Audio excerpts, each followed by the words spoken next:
আসসালামু আলাইকুম। সবাই কেমন আছেন? নিয়ে এসেছি আজকে আরও একটি ভিডিও। আজকে আমার বড় বোন বনানী আপু তার স্পেশাল পুডিংটা আমাদের করে দেখাবে। তাহলে শুরু করা যাক।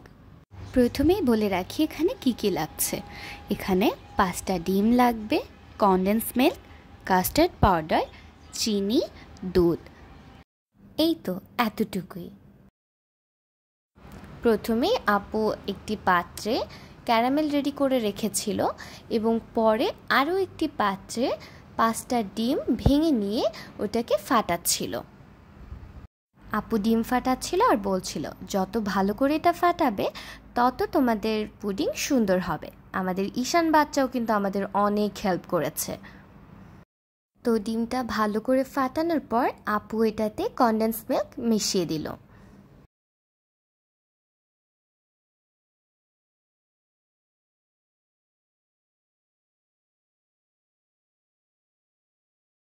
পুডিংটা বানাতে আমাদের 1 গ্লাস মতো লিকুইড দুধ লাগবে।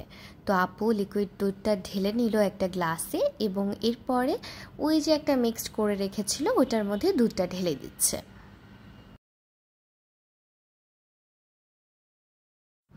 এই যা, আমি তো ভ্যানিলা এসেন্সের কথা ভুলেই গিয়েছি বলতে। তো আমাদের কিন্তু এখানে কিছু পরিমাণ ভ্যানিলা এসেন্সও প্রয়োজন পড়বে। এরপর আমরা এর মধ্যে এটা 2 টেবিল চামচ ব্যবহার করব।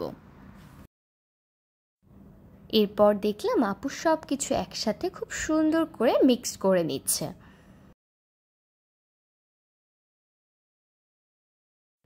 সব কিছু খুব সুন্দরভাবে মিক্সড করার পর আপু দেখলাম ছাঁকনির সাহায্যে সেটা ছেঁকে নিচ্ছে।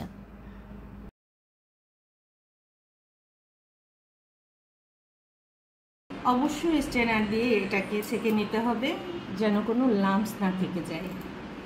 এবার আপু যে পাত্রে ক্যারামেল রেডি করে রেখেছিল সেই পাত্রে পুরো মিক্সটা ঢেলে দিচ্ছে।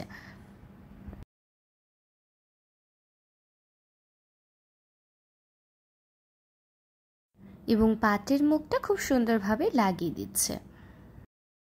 এবার পালা হলো মিক্সটাকে চুলায় দেওয়ার। তো আপু দেখলাম একটি হাঁড়ির মধ্যে কিছুটা পানি নিয়েছে এবং তারপর একটি বাটি বসিয়েছে এবং ওই বাটিটার উপরে আমাদের ক্যারামেল এবং আমাদের যে মিক্সটা ঢালা হয়েছে ওই বাটিটা সুন্দরভাবে বসিয়ে দিচ্ছে এবং হাঁড়ির ঢাকনিটাও দিয়ে দিয়েছে। কিছু সময় পর আমাদের ফাইনাল রেজাল্ট হাজির। দেখুন আপু কি সুন্দর করে একটি ছুরির সাহায্যে বাটির থেকে আমাদের যে পুডিংটা এটা আলাদা করার চেষ্টা করছে।